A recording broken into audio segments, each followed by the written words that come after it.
Hi, everybody. Welcome to this Clear Company webinar supporting LGBTQ plus employees during COVID-19. We're just waiting for people to join, so if you can have a little bit of patience with us, and then I'll introduce the panel and we can crack on with what I hope is going to be a really interactive session this afternoon. But the numbers are going up as I'm watching them, so we'll just give people a couple of minutes to settle in if that's all right with everybody. Thank you.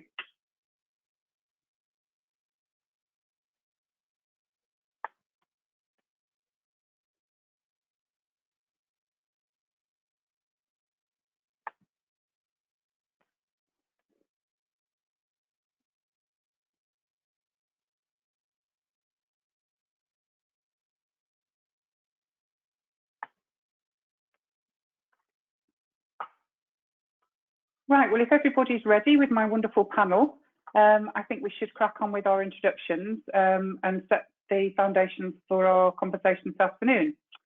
So my name's Kate Headley, not Jenny Hinde, for which I apologise profusely most of my life, quite frankly. Jenny's unfortunately, one of her children is poorly, and as we know during COVID, that presents greater challenges than normal. So as her co-director, I've stepped in. I'd like to welcome Hinde Jepson, who is the founder of Engaging for Success, and we've got Joanne Lockwood from See Change Happen, and Marc McKenna-Coles from Lloyd, all of whom are very important partners to the Clear Company in various ways, and all of whom are experts and authentic, passionate people on this subject. So what I'd like to do first of all is just ask you to introduce yourselves and tell us a little bit about yourselves, if you would, so the audience can start to think about questions they might want to pose. So if we start, Marc, with yourself, just a brief introduction, if you would, that would be fantastic. Yeah, so thank you, Kate. So I'm Marc McKenna-Coles. I'm the Global Diversity and Inclusion Manager for Lloyd's, and that's Lloyd's of London, not Lloyd's Banking Group or Lloyd's the Chemist. So just sort of clear that up for some people out there that may not know. And obviously there's nothing wrong with those other organisations. So I look after different aspects of the diversity and inclusion agenda for Lloyd's, and I also support and feed into the market, as well as overseeing the Diversity and Inclusion Festival Dive In, which we run on an annual basis, which will be happening again this September. I was also working in collaboration with another organisation for the guide that we launched the end of last year, which is around trans and non-binary inclusion. Thanks very much, Marc. Great to have you. Joe? Yeah, hello, good afternoon, everybody. My name is Joanne Lockwood. I would describe myself as an inclusion and belonging specialist, and I work with organisations throughout the UK, Europe and elsewhere, helping people with their employee engagement, employer branding, and to think about how we can make the place a far more inclusive workplace. I also use my authenticity to provide trans awareness support through policy, through coaching, through mentoring HR teams, advising recruiters on how to be more trans inclusive in their process. And I do that often through keynote speaking on stage or going into organisations and consulting. So that's kind of me in a nutshell, and I'm really pleased to be here this afternoon. Thanks very much, Joe. And Hinde? Thank you, Kate. Yeah, so I'm Hinde Jepson. I'm a business psychologist. I am a published academic author. My research concerns the experiences of gay women in the workplace across the UK. I'm the founder of a grassroots organisation called LGBTed. So we support LGBTQ educators to be authentic in their schools and colleges across the country. And I'm also a director of a business psychology consultancy called Engaging for Success. And we deliver solutions around assessment, selection, leadership and talent, kind of all through a diversity and inclusion lens. And finally, I'm also the lead coach for a National Inclusion in Education Award, which is run by Leeds Beckett University. So that's supporting schools to be LGBTQ inclusive. And yeah, really happy to be here as well amongst some brilliant people. Thanks very much, Hinde. Great to have you. And of course, Hinde, you are an accredited Clear Company consultant, which we're very proud of. So thank you for sharing your time with us again today. Absolutely. So the purpose of this conversation is to look at how we can best support our LGBTQ plus employees during and obviously post COVID-19, as increasingly That's our agenda as we re-emerge into whatever the world will be like when we get there. And we've obviously heard lots of discussion around the disproportionate impact on this community. And what I'd like to hear from the panel is your insights on how that looks and feels, and how it's manifesting itself in reality. So let's get some real life pictures and stories behind what that feels like. And then we can move the agenda on to, once we understand what the impact is and what we're experiencing, how do we then prepare people and how do we best support and the lessons we can take forward so people leave today's session hopefully with some practical things that they can do that will have an impact. So who would like to kick off? I'm going to go for Joe because you're in the middle. You're right opposite me. Superb. It's nice to get first. So the things that spring to my mind are, at this time, I think mental health is becoming critically important for many people. So some people are having an adverse impact on their mental health, and I think it's no secret that LGBT people disproportionately have mental health concerns, even at the best of times. And within the LGBT community, trans people are even more disproportionately affected with poor mental health than the average person in the population. So at this time of lockdown, we've got to appreciate that trans people may well be living in isolation. They live on their own for various reasons. They don't have a great circle of friends or a network to connect them, or they're living in an environment where there's a lack of trans acceptance. You know, they may have a partner, they may be a parent, they may be a sibling, and they may well be living in an environment where being trans is really difficult to be open about who they are at home. And that can create some real conflicts where maybe you're out and open at work, so they know you as Joe, and you come to work as Joe. But at home, your relationship is such that you can't be Joe at home. You have to go back to being whoever you were when you were married or when you were born, and that can create this real dilemma and conflict where people aren't having that opportunity to express themselves, to integrate, and they're having to put on almost maybe a fake persona and double think everything just to exist. And if you're doing Zoom calls and seminars like this, and I haven't got the space at home to be me, to be able to express myself at home, then how do I express myself to my work colleagues? I'll be reluctant to put the camera on. I'll be avoiding contact with people. I won't be able to have open conversations because maybe my partner's in the room and they're not comfortable with me presenting as who I am. They only want to see the classic version, for want of a better way of describing it. So again, there's always conflict going on, and I think when we're talking about isolation, many people use the opportunity to socialize at the weekends or evenings, for Pride, for monthly gatherings, to be that outlet to allow them to have that sort of respite of freedom to be able to express themselves. And that again is all this pressure building up where they can't do that. And the more we all know, the more we constrain ourselves, the more we pack ourselves into this box, the pressure keg gets to a point where it's going to explode. So after 3 or 4 months, I think we're going to be finding that people who've been able to bear with for a while are going to start really struggling, and if they're not already. So I think as an employer, we need to be mindful of LGBT employees, but also, I'd say, heightened awareness of our trans and non-binary people, just to make sure that there's no extra burden of them having to cover or hide or not be open in their home environment. Thanks, Joe. Really insightful. And you know, it's like it's almost creating a stress listening to you speaking there. I can feel that stress that creates. Just not being yourself in any context in life is horrific. And whenever that's heightened, it's going to add more strain and more pressure. And I suppose the converse is that potentially a smaller number of people who are out at work and not out at home. So you've got a different kind of you've got all sorts of different conflicts, a real mixture of different things and experiences going on. But Hannah, do you want to pick up on? Sorry, Joe.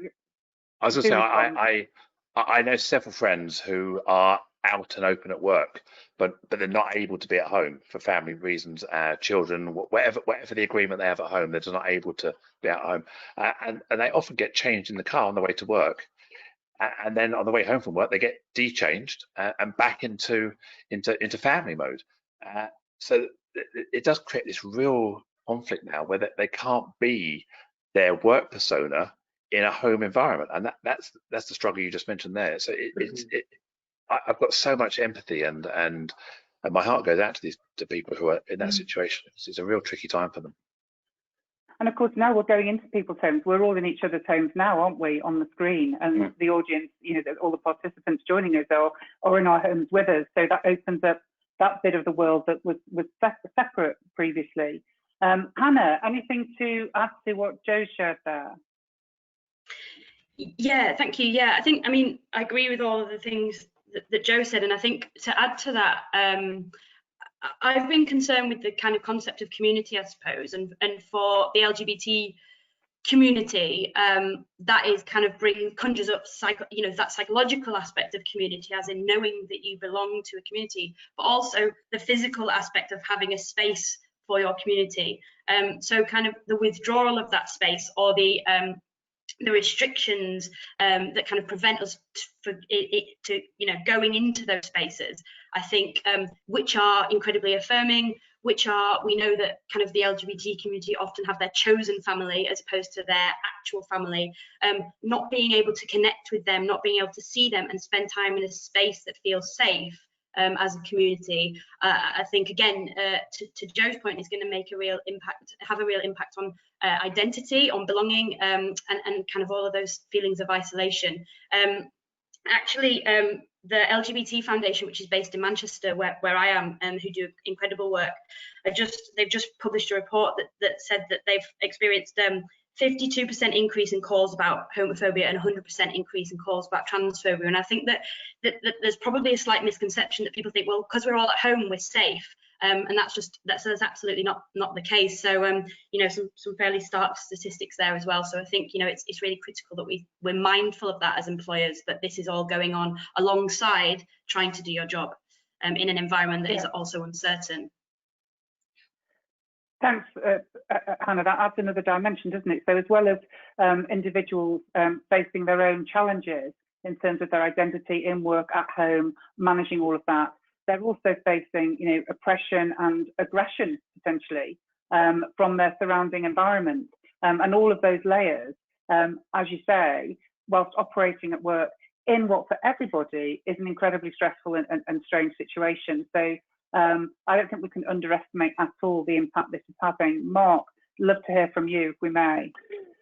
Yeah, so my other viewpoint is also around the intersectionality as well. So not only being a member of the LGBT plus community, but being parts of being from an ethnic background, disability, many others. And obviously, if we think about the current situation with Black Lives Matter, obviously there's that added layer as well of people from different ethnic backgrounds that they are heavily suffering at the moment at the hands of many different circumstances, but then to have that additional layer of your sexual orientation or your gender identity being included, that can add those additional layers. I think also if within the family unit, various different religious or faith backgrounds can also have that an issue there as well. So it can be a multitude of different things. So I think what we need to be mindful of is that when we're thinking about the LGBT plus community, we've got to think about it in a more three-dimensional aspect, and think about how we support a certain individual like me as a white man who's a gay white man.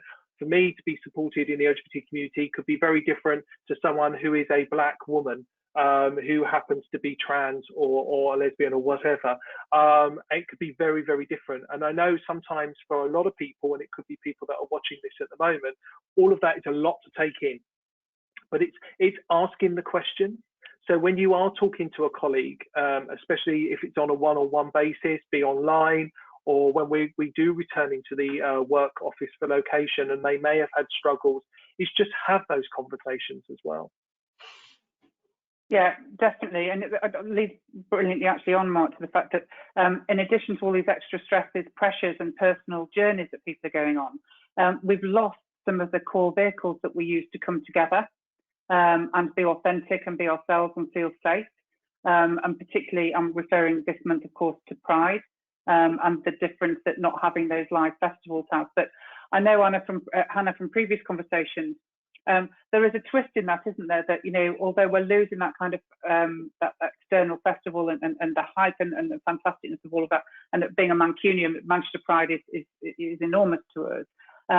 But it does give us an opportunity to reflect on the origins of Pride and what those festivals are celebrating. And would you like to just share some of your thoughts on that, Hannah, in terms of how you know, LGBT plus colleagues and people listening to this can support their colleagues, where we haven't got that physical manifestation, those physical events? What can we do to build instead?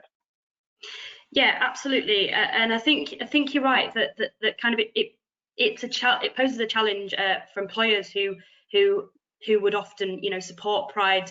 And so thinking about Manchester Pride, and you know, we've been overwhelmed over the years, you know, the increasing amount of employers that put their support to this event. But I think for me, given that it has to be different, given that people have to get creative, I really think it's a chance for people to to broaden people's wider understanding of what Pride is and what it means, to try and tap into some more personal stories and journeys, if people are willing to share those. And I also think it can break down those kind of barriers to entry, because there are lots of people who may not go to Pride for whatever reason, whether that's money, whether that's location, whether that's just you know, anything. It's a big crowd. There's lots of people who are just put off by that.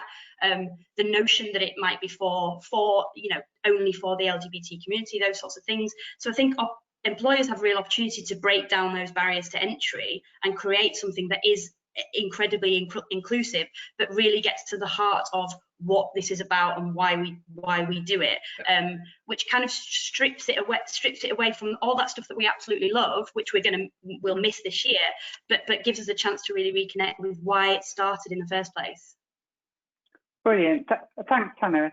Jo, I'm going to come on to you, but you know, I know that with the support of all of you on the panel here and other partners, the Clear Company has produced a Pride toolkit, mini toolkit, to help people access a variety of things. But I know there's lots more out there. So, Jo, I really appreciate your insight on this element of the discussion, but also where can people access, do we know, some things that both Hannah and Marc are talking about that would be so useful to help people connect during this time? Well, first of all, I don't think we can use the contemporary problem we've got, you know, the lockdown, as an excuse not to do anything. There's lots of things we can do. Organisations, we can't do Pride, what can we do? And I, like many LGBT people who are speakers and trainers, we go into organisations, we follow the hashtags like most of us do. We've got LGBT History Month, we've got Pride Month, we've got Ida Hobbit, we've got Trans Day of Remembrance, we've got all of these hashtag days in the calendar, where organisations put on lunch and learns, they bring in subject matter experts. Organisations are already, most of them are having weekly meeting catch-ups. Why not take this as an opportunity to celebrate and bring in a guest speaker, bring in somebody who do it, or maybe find an employee, someone you've got already in the organisation, to be the host, to celebrate their identity and have maybe a Pride Friday for your organisation. And if you want to dress up, if you want to bring some colour into the room, show some support, but don't think because we're all locked down we can't do anything. That's the cop out. In the same way that we have to amplify all voices, and Black Lives Matter is obviously the biggest thing going on at the moment, and I wouldn't want to ever take that away from the Black community. This is something we really need to shine a spotlight on right now. But in the background, we can still talk about Pride. We can still talk about the issues that we face and we continue to face. And so by keeping that momentum up and not letting it be buried, otherwise all we'll feel is that only straight people matter. Only straight people are getting the application. We've got to keep our gay, lesbian and trans and queer friends in the spotlight, so we don't just disappear. And spotlight the challenges we're facing and why it's a challenge for us and why it's not a challenge for us. So understanding people's privilege in relation to what we're going through. So organisations can still do this. Organisations are still available, but not to tokenize. You know, we don't want this pink washing. We don't want this hashtag for the sake of hashtags. But what you can do for your team, your family, and your organisation is remember you can keep celebrating this. So that's what I would say is don't use it as an excuse to do nothing. You know, this is a great webinar today. I, like many of us, are doing lots of these over the course of the month. And organisations can organise their own, and let's do that. And you've got some great people. You've got your own staff networks with LGBT people in. You don't need to bring somebody else in if you've got somebody who can do it. But yes, bring in subject matter experts if you want to. So did that answer the question? I can't remember what the original one was. No, well, I mean, it's, you know, what do we do when we haven't got the sort of external manifestation of pride? And that's exactly right. You know, we've got from Hannah there that, you know, it isn't a reason, you know, not to do something. There's lots of other resources, and we should be doing. It gives us an opportunity to reflect on the origins and share that, and really dig a little deeper into those insights and what we need to know about our LGBTQ plus colleagues. And I think what you're saying, Joe, is very close to my heart in terms of, you know, having been somebody who went through, you know, because I'm probably the oldest by quite a long way on the panel. I usually am. I've been through a number of different world crises over the years. I'm seeing, you know, our inclusive progress take a back step, and that, you know, because there's a reason not to do it. And, you know, like all of the panel members here, we're absolutely determined, and I hope all of our listeners and participants are as well. That's not going to be the case with this. This is an opportunity for us all to actually create new community strength, to move our agenda forward and support our colleagues much more, and make them much more visible to us. Marc, I'm really interested to know how Lloyd has tackled this in terms of, so I know you're normally extremely active and have a prolific number of things going on during Pride Month. So what can you share with our listeners in terms of what Lloyd has done for your colleagues at this time? Yeah, so I mean, actually, for the very first time, Lloyd entered Pride in London last year. It's the first time they'd ever done that.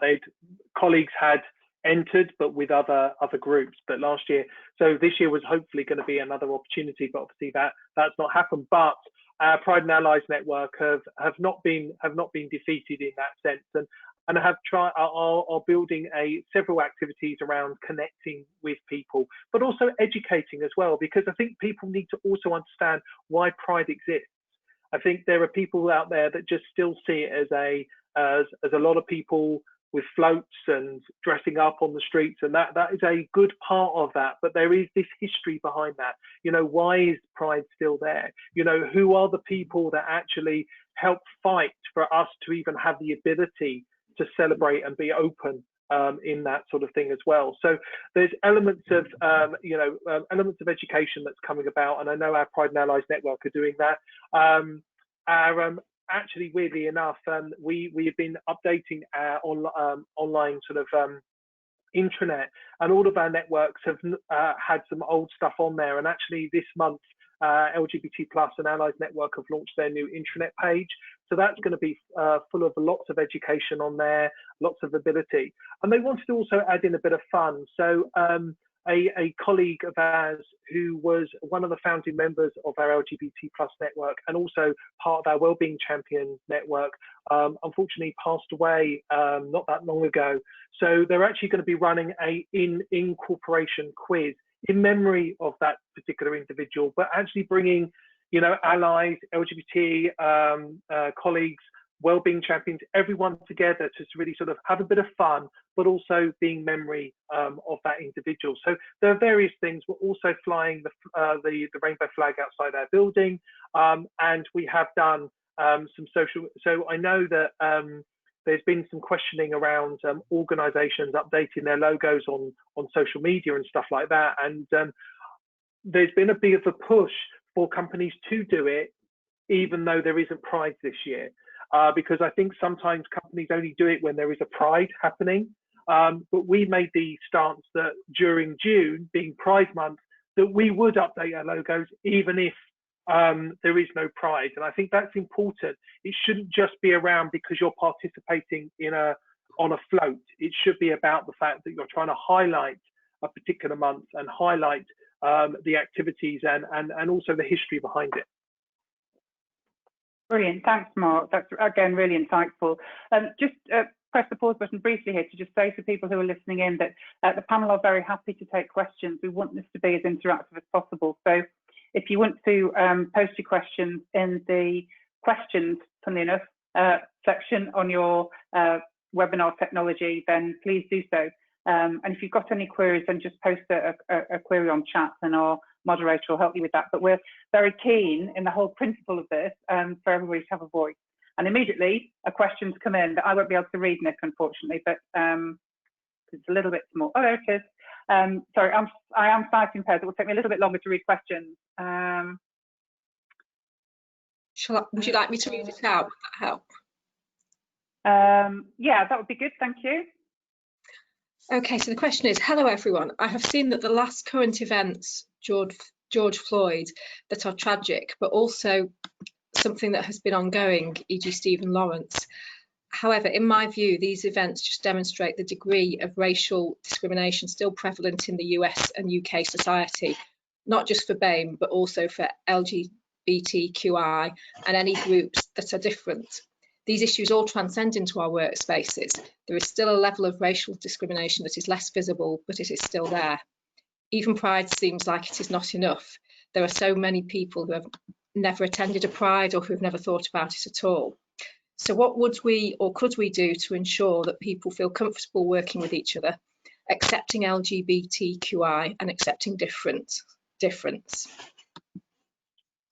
Thanks, Nick, for reading that out, and thank you very much for the question.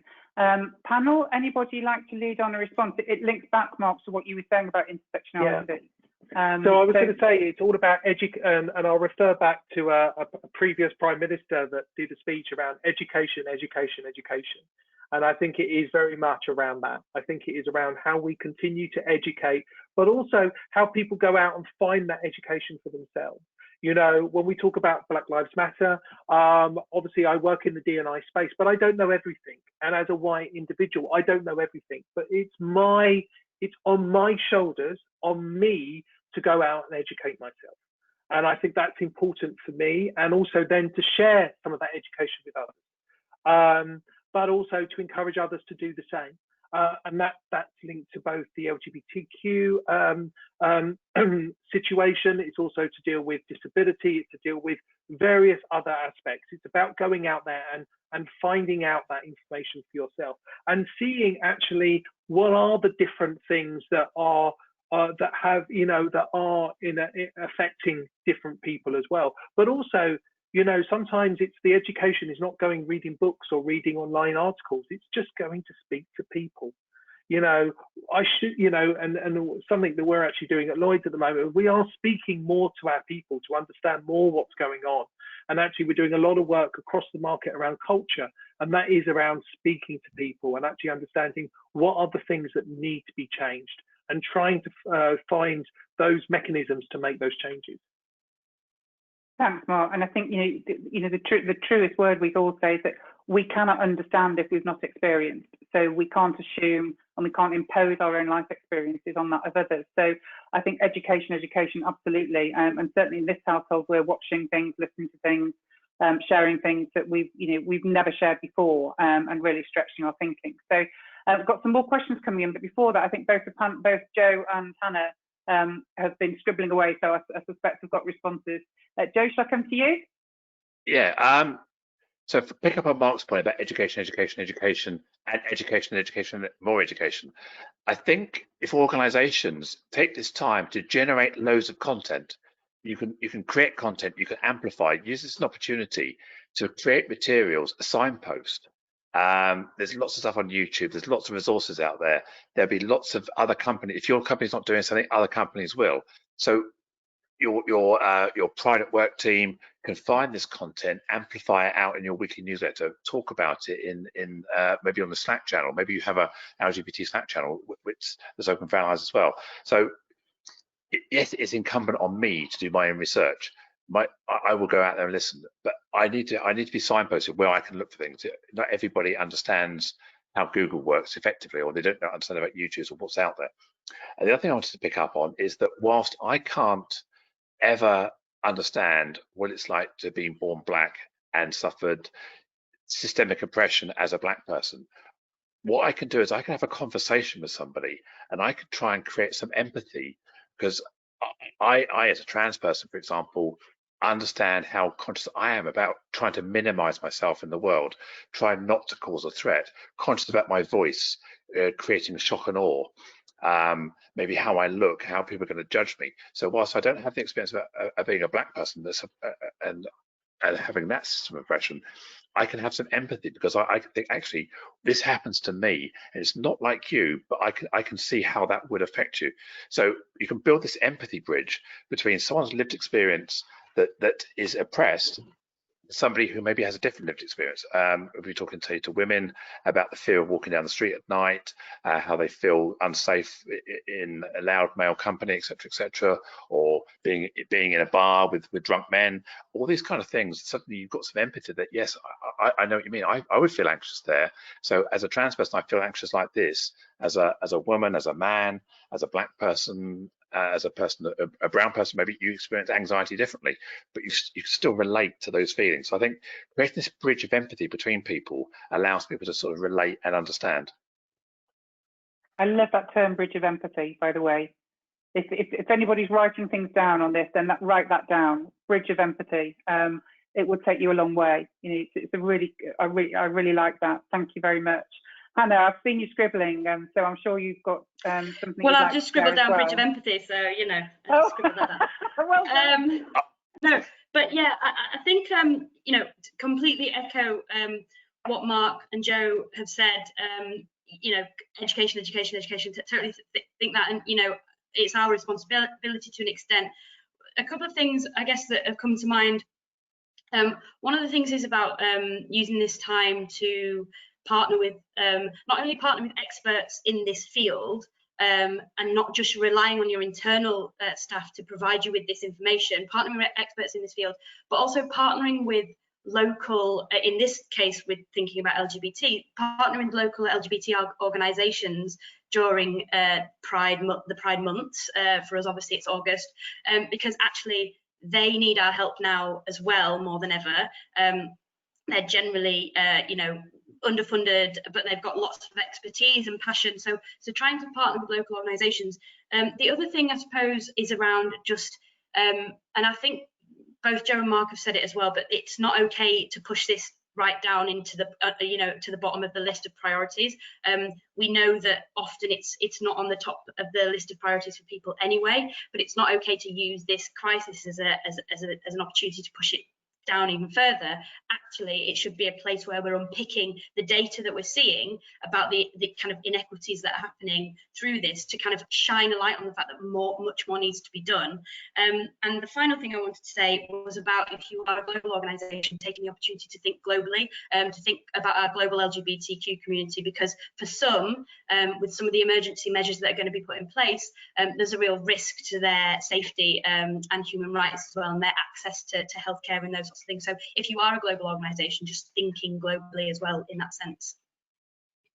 Yeah, I think that raises the point, Hannah, as well. Thank you so much, all three of you, for that. That it does raise the point that, you know, what I'm sensing is increasingly employers are needing to and should take up some of the responsibility for their employees and colleagues outside of the traditional work environment. So think about the communities they live in and take some responsibility to try and support the whole person, so that, you know, I think employers have to do that, because there isn't anybody else really, or quite limited resources for it.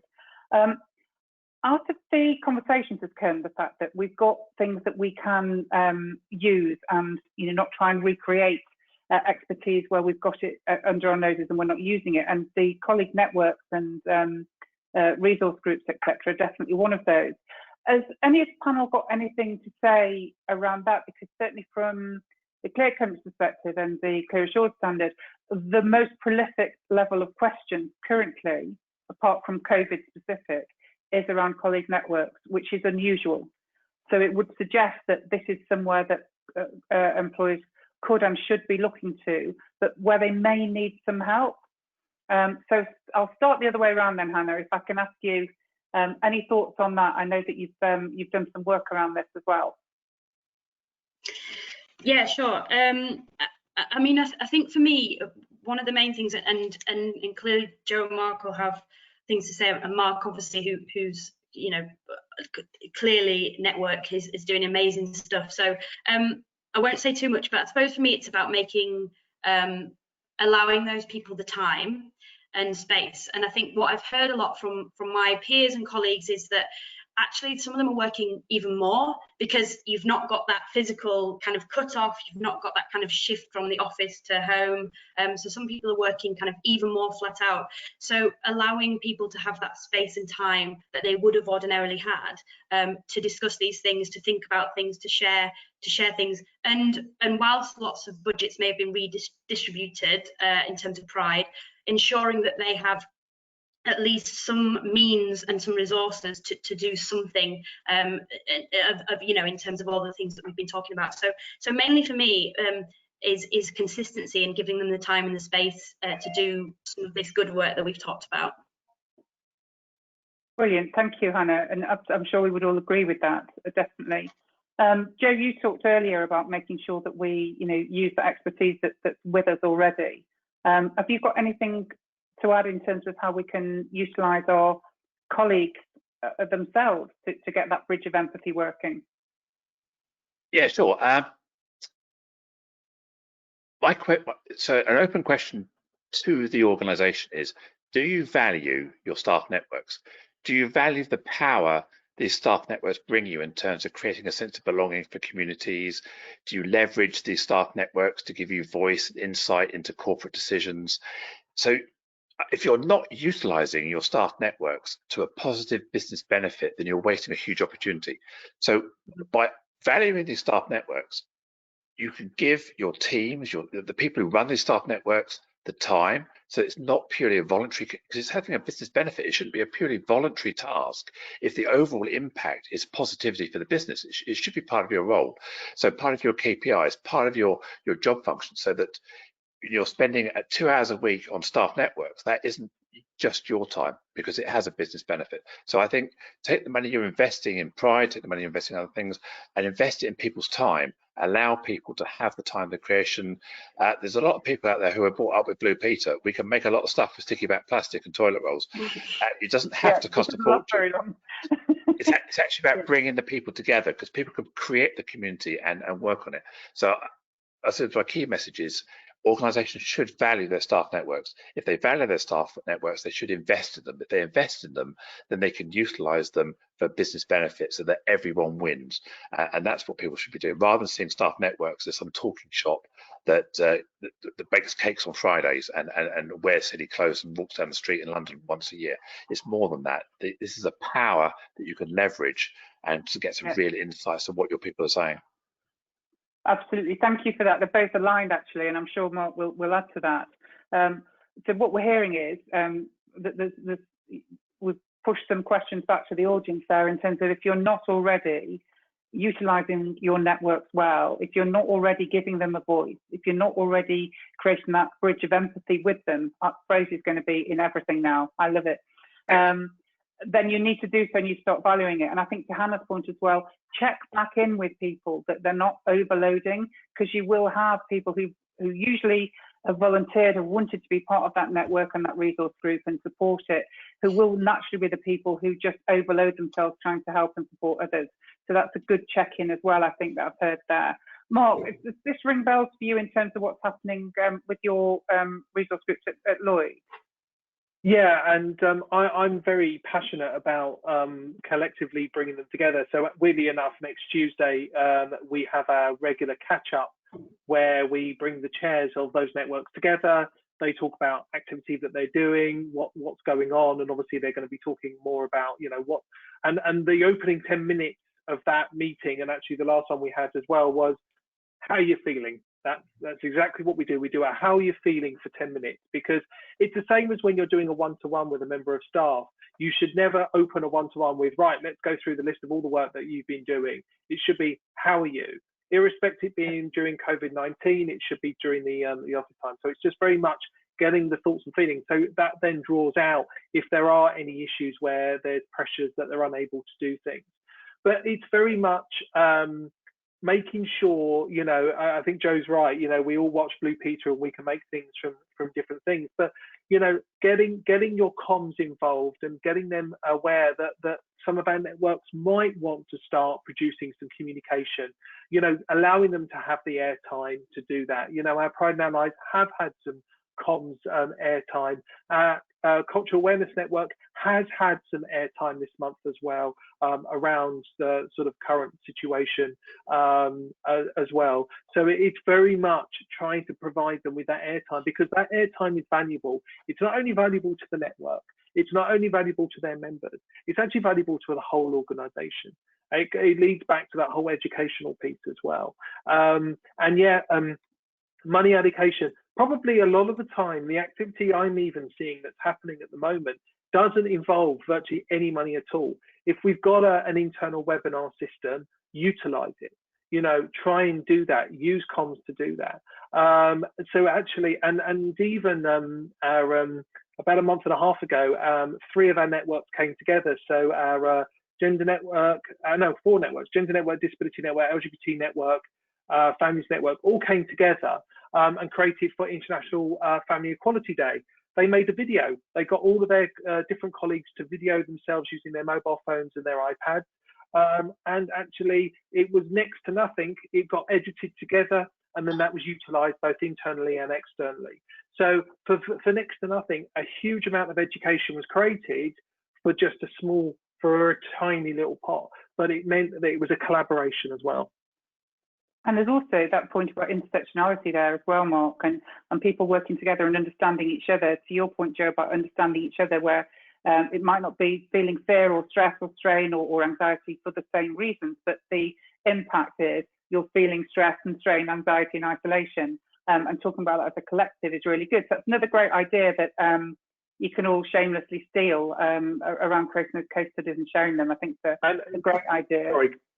Sorry, Kate, I was just going to add one more thing, and it's partly to do with a point earlier on, and it's to do with pride, and it's also understanding the real reasons why people go to Pride. And actually, it touched base with me the other week when one of my friends posted on that they were absolutely going to miss Pride, and some of their friends commented, "Oh yeah, well, we know that's the only time you get drunk," and they turned around and they said, "No, the reason why I go to Pride is I meet with my friends, and we sit, we reflect, we even cry and remember the people that fought for me to be able to be here."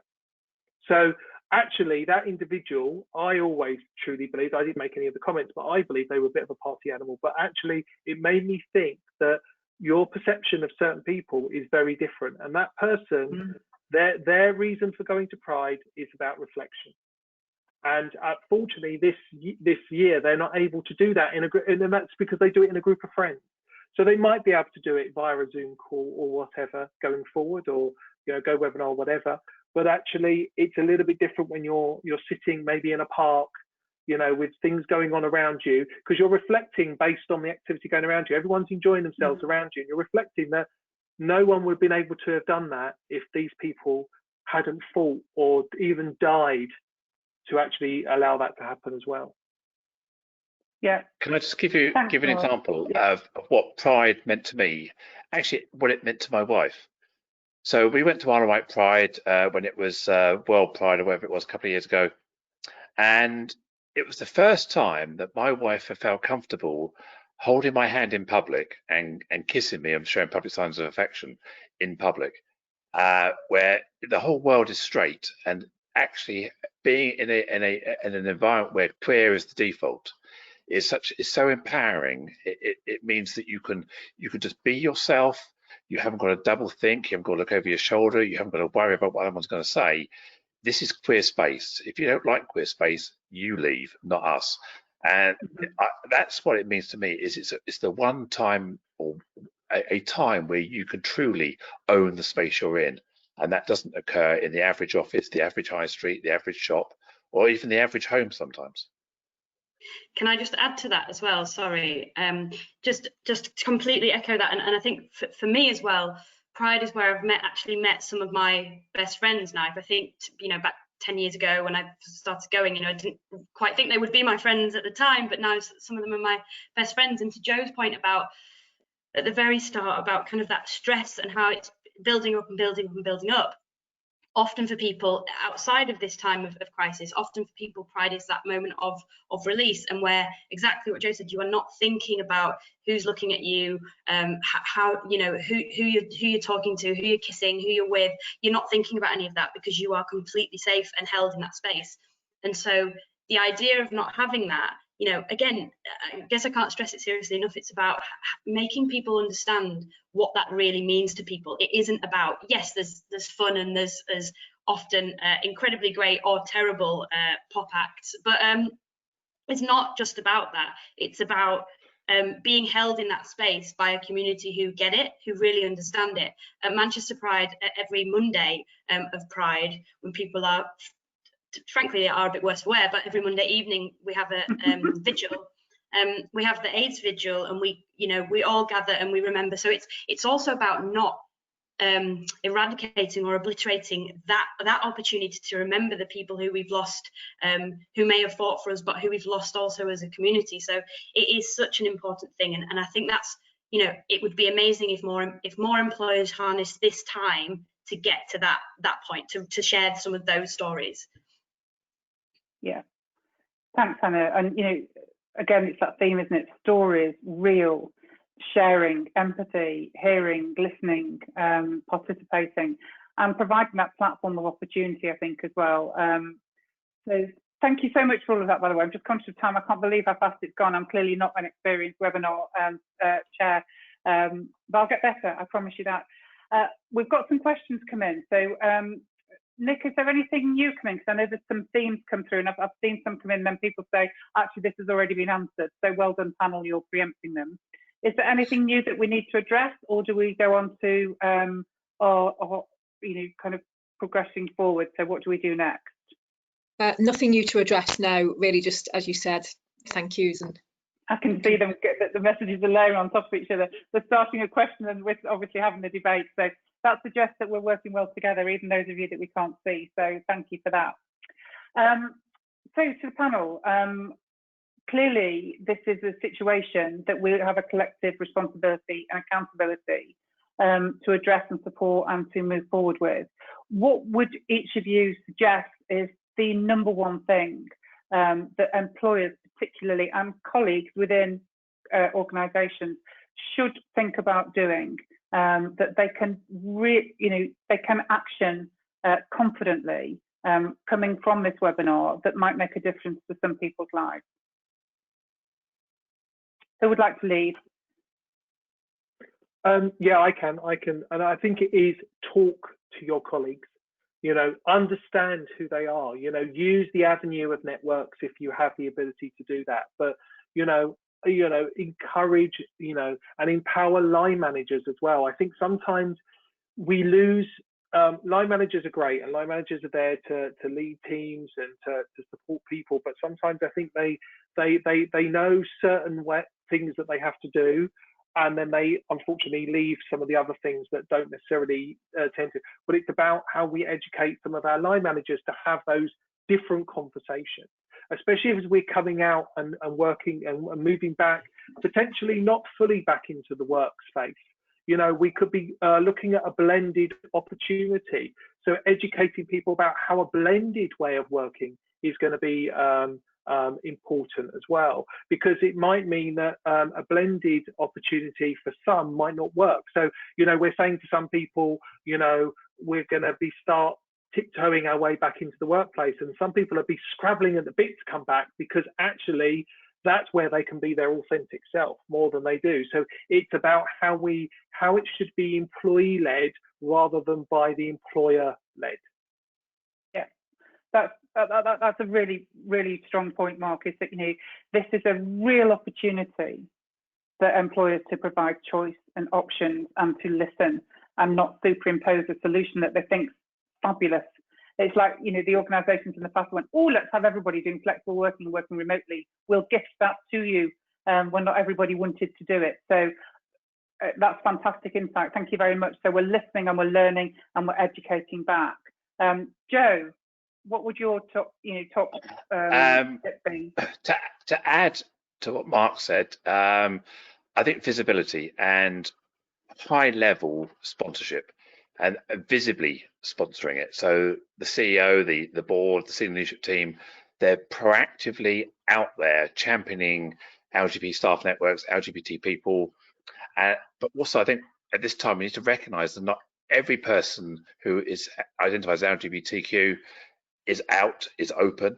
You may have trans people who are not out and open. So just because you can't see someone, it doesn't mean to say they don't exist. They're not there. So employers need to recognise that they need to create these initiatives even when they feel there's no one listening. There is someone listening, but they're just being very quiet and being very shy.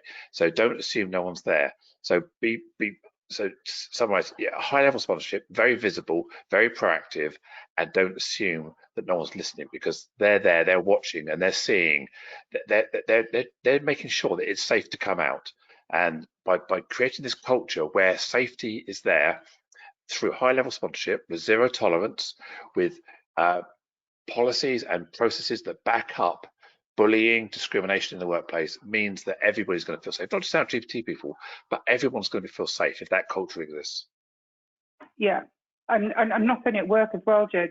Just thinking of those stark stats that Hannah shared with us at the beginning of this conversation, is that presumably employers need to address the fact that for some people, coming out of their homes and into society and back to work, public transport, public spaces, could feel threatening and scary at this stage. So what can we do to minimise that and to acknowledge it, not pretend it's not happening, and therefore provide some of those safety measures and support in, whether it's buddying, all sorts of different things we can do to get people to work safely if that's where they want to be, and not have the only option being staying at home. Hannah, I'm going to come over to you now. There is the issue about, obviously we're aware that COVID affects people with immune and maybe who've been on cancer or certain drugs. We've got to remember that many of the LGBT population are living with HIV. Many of them not out and open, and they may have heightened anxiety about exposure where their immune system isn't as effective. And also being locked down, access to medical care, it's really hard to get a doctor's appointment. Hospitals that are prioritising different cases, drug supplies, hormone supplies. I mean, estrogen hormones and patches have been on very limited constraints since about October last year. And I know many trans people have struggled to get hold of HRT, in the same way that women of a certain age are also struggling with HRT. But we need to just understand the complexities of medical care around the LGBT community, and the anxiety about putting ourselves in a public zone where there's a risk of infection could also be heightened. And that person may not have declared or been open about their status of living with HIV, or the fact they're trans, or the fact they're LGBT in the first place. And they may not want to say why they're anxious. They just are. And you've got to think about how you would process that. Yeah, that's absolutely valid. As an autoimmune person with no immune system whatsoever, myself and my family who are in that situation get an awful lot of medical support and guidance to keep us safe. But if you're not open and that's not part of an agenda, and there isn't a medical practitioner responsible for you and guiding you, that'll be absolutely terrifying. I can absolutely relate to that. And it's a good addition to the dialogue that we need to think about in terms of our overall well-being as colleagues. So thank you for that. That's a very, very good shout out. Hannah, what would you say is something that we need to be doing and thinking? Yeah, so to add to everything that's been said already, I think one of the things that comes to mind, agree with everything else that's been said, but I think, first of all, if it isn't a priority for you, if it hasn't been a priority for you, LGBT inclusion, ask yourselves why as an employer, why hasn't it been a priority for you, particularly now when we can see how it ought to be, and how these sorts of things can disproportionately impact on certain communities. I think the other thing that perhaps to linking in with that in terms of the case for this sort of work is around solving complex problems, and knowing that to solve a complex problem well, you need to have a wide range of voices in the room. So this being a complex problem, hopefully this can be a kind of cyclical argument as to why you need to have a wide range of voices in the room, in able to solve problems or in able to respond to crisis well. And the other thing, I suppose, the final thing which we've all touched on really is space. This notion of community for me and creating safe spaces. There's no reason why you can't still create a safe space digitally for those people. And then for the employees, for the LGBTQ employees, I suppose for me, like, final things would be just get creative, because we know that you can speak up and remain proud.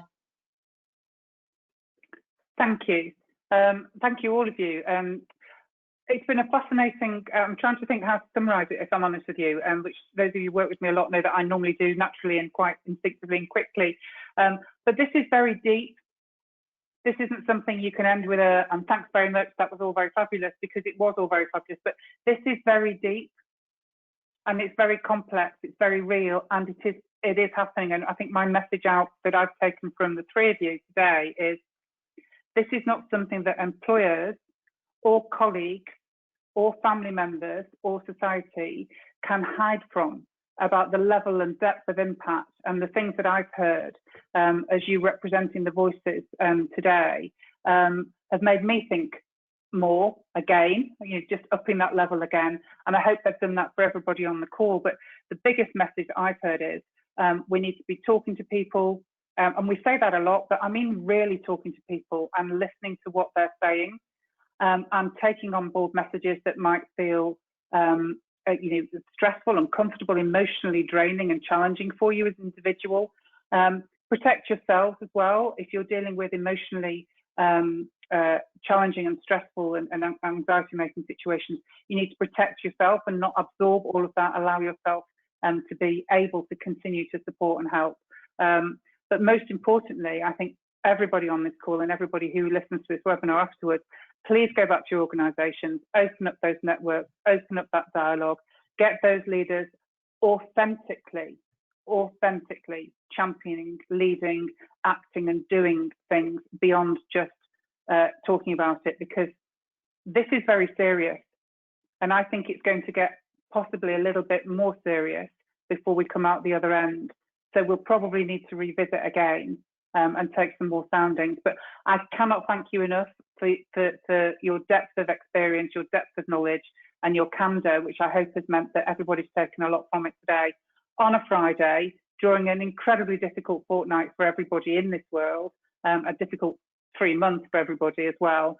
Let's end it on a high in terms of, we've got a community that wants to support, and there are things out there that can help. Please access them. And thank you all very, very much indeed. And bye-bye to everybody. Thanks. Bye. Bye. Bye.